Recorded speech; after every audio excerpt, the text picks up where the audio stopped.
அண்ணா. தங்கச்சி கொடை ஒழுகுதுன்னு பாக்குறியா? கவலையப்படாத, இன்னைக்கு சம்பள நாள். அதுக்கப்புறம் உனக்கு ஒரு கொடை, எனக்கு ஒரு கொடை. ஐயோ அண்ணா, 8000 ரூபாய் சம்பளத்துக்கு 80,000 ரூபாய்க்கு பட்ஜெட் சொல்லிட்டீங்க. சரி சரி, இந்தா கொடையை பிடிச்சுக்க. நல்லபடியா காலேஜ் போயிட்டு வா, நான் அப்படியே ஆபீஸ் போயிட்டு வந்துடுறேன். சரியா? வரட்டா? போ, பாத்து போ.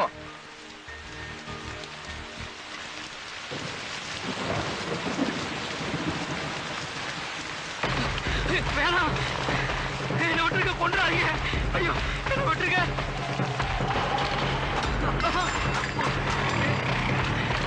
என்ன ஒண்ணு பண்ணிடாதீங்க. வேணாம், என்ன விட்டுருக்க. வேணாம், என்ன ஒண்ணு பண்ணிடாதீங்க. வேணாம். ஏய் ஏய், வேண்டாம்.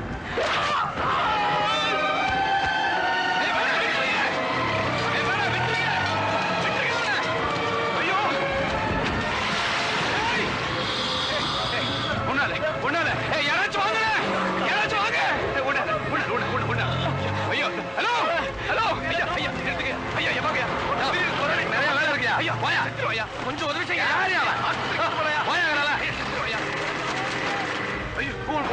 கவலைப்படாத, ஒண்ணாகுது. ஐயோ, யாராவது வாங்கல. காப்பாத்துங்க தோழர். ஆட்டோ காப்பாத்துங்க.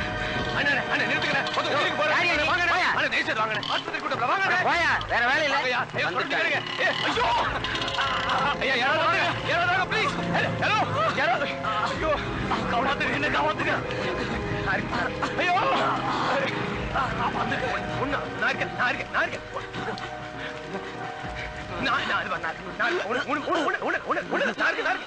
ஒரு மரத்தை வெட்டுறதே பாவம் நினைச்சனா, என் கண்ணு முன்னாடியே ஒரு மனுஷனை வெட்டுறதை பார்த்தேன்.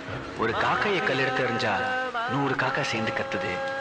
ஒரு நாயை கல்லால் அடிச்சா 4 நாய் சேர்ந்து கொலைக்குது. ஆனா ஒரு மனுஷனை நடு ரோட்ல வெட்டி போட்டு ஓடிட்டாங்க. உதவிக்கு ஒருத்தருமே வரல. எனக்கு என்னன்னு எல்லாரும் போயிட்டாங்க. உயிருக்கு போராடிட்டு இருந்த அவனை எப்படியாவது காப்பாற்றணும்னு துடிச்சேன். போலீஸ் போலீஸ் போலீஸ், நிறுத்துங்க சார். சார் வாங்க சார். சார் ஆஸ்பத்திரி பக்கத்துல இருக்கு சார். கூட்டு போனா காப்பாத்தலாம் சார். யாருமே நிறுத்த மாட்டேங்கிறாங்க சார். வாங்க சார் போலாம். பாடி இறங்கடா. பாடி இல்ல சார். பாடி இல்ல சார். உயிருக்கு சார். ஏரியே இறங்கடா. பாடி இல்ல சார். சார் சொன்னா நமக்கு சார். இது பாருங்க சார்.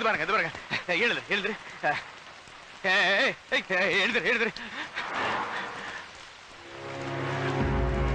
சார் செத்துட்டா சார். வா எழுந்துரு.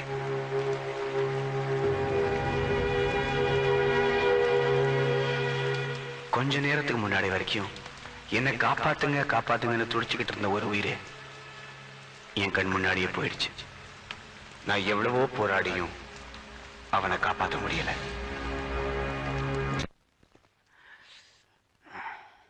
What is your name? தம்பி வேலு தொண்டைமான். ஓ, தமிழ்ல கேட்டாதான் சொல்லுவீங்களோ? சரி, ஏன் கொலை பண்ண? நான் பண்ணல. செத்தது யாரு? தெரியாது. கொலை எங்க நடந்துச்சு?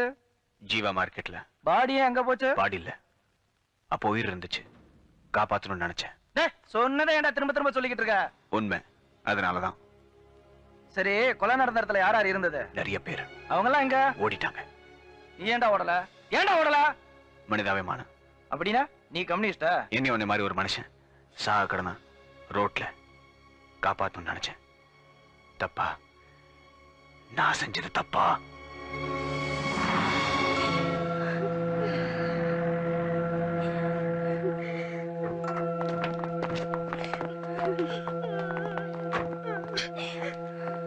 அம்மா கொஞ்சம் வாங்கம்மா.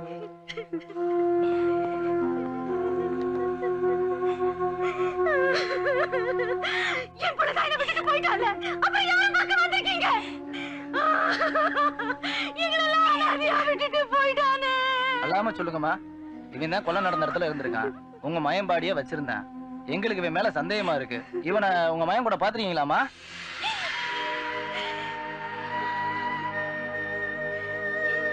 தெரியலையே, என் புள்ளைய கொன்னவன் யாருன்னு தெரியலையே. ஐயோ, குலகார பசங்க கையால வெட்டுப்பட்டு சாகிறதுக்காக இந்த உசுர பாலா கொடுத்து வளர்த்தேன். ஐயோ, அவனை சும்மா விடக்கூடாது. அண்ணா, உசுறு போகும்போது அம்மா கிட்ட சொல்லுங்க, இந்த தங்கச்சி கிட்ட சொல்லுங்கன்னு ஏதாவது சொன்னாங்களா அண்ணா? அந்த அம்மாவும் தங்கச்சியும் கதறி கதறி அழுதது கொலையை நேர்ல பார்த்ததை விட கொடுமையா இருந்துச்சு. காப்பாத்துங்க தோழர், என்ன காப்பாத்துங்கன்னு அவன் கெஞ்சினது அந்த நிமிஷம் வரைக்கும் என் காதுக்குள்ள கேட்டுக்கிட்டே இருந்துச்சு. இந்த கொலையை இவர் செஞ்சிருக்க மாட்டாரு. ஒரு 5 பேர் மேல எங்களுக்கு சந்தேகம் இருக்கு. ஒரு 2 நாள் முன்னாடி கூட யூனியன் ஆபீஸ்ல வந்து ரத்தனசாமி மிரட்டிட்டு போயிருக்காங்க. உங்களால கம்ப்ளைண்ட் கொடுக்க முடியுமா? தாராளமா. என்னால அடையாளம் காட்ட முடியும். என்ன இன்ஸ்பெக்டர் புது பழக்கம்? காலங்காத்தால வீட்டுல வந்து நான் உங்களுக்காக எவ்வளவோ செஞ்சிருக்கேன். செத்தவன் தனி மனுஷன் இல்ல, யூனியன். நான் ஆக்ஷன் எடுக்கலைன்னா கொடியை பிடிச்சிட்டு போராட்டம்னு இறங்கிடுவாங்க. பிரச்சனை பெருசாயிரும். கம்ப்ளைண்ட் கொடுத்ததால சந்தேகத்தின் பேர்ல கைது செஞ்சிருக்கு. கொலையை பார்த்தா சாட்சி இருக்கான். சைலண்ட் ஆயிட்டானா கேஸ் நிக்காது. அதுக்கு நீ என் தம்பியை கைது பண்ணுவியா? கம்ப்ளைண்டே உங்க தம்பி மேலதானே.